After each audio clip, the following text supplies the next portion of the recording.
तेव्हा आला, हात करत होता आणि नमस्कार पण करत होता. बोले एवढा छोटा मुलगा, काय माहित त्याला कोण आहे एकनाथ शिंदे काय. मगाशी अशी मोठी छोटी मुलं, आता मगाशी अर्जुनचा नातू अर्जुनचा नातू मला व्हिडिओ कॉलवर बोलत होता. ही लहान लहान मुलं एकनाथ शिंदेला टीव्हीवर बघतात आणि ओळखतात आणि घरात आई वडिलांना आजोबांना सगळ्यांना सांगतात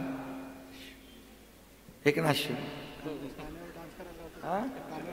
आणि गाण्यावर म्हणतो डान्स करतो तो. आणि म्हणून मला तो सांगत होता मला भेटायला या. त्याला किती बघा विश्वास की मी बोले तू ये मला भेटायला. बरं बरं येतो येतो. म्हणजे हा विश्वास. हा सर्व मी मुख्यमंत्री असताना अनेक ज्येष्ठ महिला अतिशय वयस्कर लोक पण मुंबईला यायचे. त्यांना विश्वास होता की इथं गेल्यानंतर एकनाथ शिंदे भेटणार. हा विश्वास होता, हा विश्वास मोठा. आणि म्हणून मी आपल्याला एवढंच सांगतो की या जालन्यामध्ये काय काय करायचं तुम्हाला. जालना नांदेड समृद्धी महामार्गाचा जो विषय आहे शेतकऱ्यांचा, त्या बाबतीमध्ये देखील मी स्वतः लक्ष घातलेला. शेतकऱ्यांबरोबर अन्याय होणार नाही हा विश्वास आपल्याला देतो.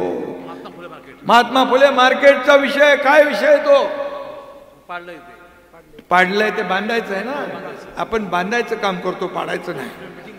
आणि म्हणून ते आपण करू. या ठिकाणी रस्त्यांचा विषय असेल, नगर विकास विभागाच्या माध्यमातून पाण्याचा विषय असेल, पाण्याचा आपण पैसे दिलेले आहे.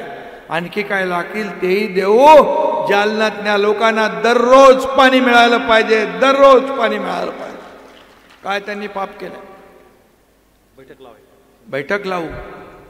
आणि त्याचबरोबर शिडकोचा विषय काय, शिडकोचा आता मगाशी येताना भूसंपादनाचा विषय आहे, तो मार्गी आपण लावू. त्याचबरोबर PR कार्ड देण्याचा निर्णय देखील मी मुख्यमंत्री असताना घेतला. 42 झोपडपट्ट्यांमध्ये लाखो लोक राहतात, 2-2.5 लाख लोक, त्यांना हक्क मिळणार आहे. स्वतःचा घराचा हक्क हे देण्याचं काम आपण केलंय. आणि म्हणून हे असे अनेक निर्णय घेतले. MDMAच्या 35 जागा वाढवून दिल्या. अरे ते रुटीन मध्ये झालंय, वाढवून दिल्या. हे खरं आरोग्यासाठी दिला. हातवन तलावाचं काय करायचंय, पोवायला जायचं आहे, पैसे पाहिजे. ठीक आहे ठीक आहे, नगर विकास मधून करू शकतो, जलसंपदा मधून करू आपण. ते तलावाचं सुशोभीकरण असेल तर पर्यटन मधून करू आपण.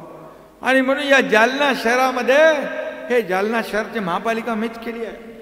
अर्जुन रावाच्या मागणीनुसार महापालिका केली. आणि महापालिका झाल्यानंतर विकास होतो, त्याचं सौंदर्य वाढतं, सगळ्या मूलभूत सोयी सुविधा मिळतात. आणि म्हणून मी आपल्याला एवढंच सांगतो की या ठिकाणी आपण जे जे मागितलंय ते ते देण्याचं काम केलं 2.5 वर्षात मुख्यमंत्री असताना. तेव्हा बघा पेंटिंग सकट तयारी आहे, माझा फोटो आहे बघा, पेंटिंग हाताने पेंटिंग केलं. म्हणजे एवढं प्रेम कधी कुणाच्या नशिबामध्ये नसतं.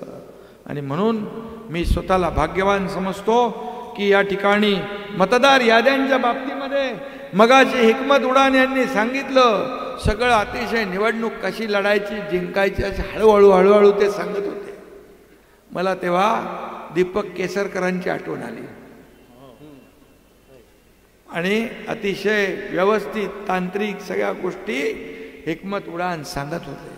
आणि म्हणून हिकमत उडान, हिकमत मध्ये नावामध्ये हिकमत आहे आणि नावात उडान आहे. हे जालना आणि त्यांचं कुठलं घनसावंगी, हे विकासाचं उडान घेतल्याशिवाय राहणार नाही असा शब्द आपल्याला देतो, विश्वास व्यक्त करतो.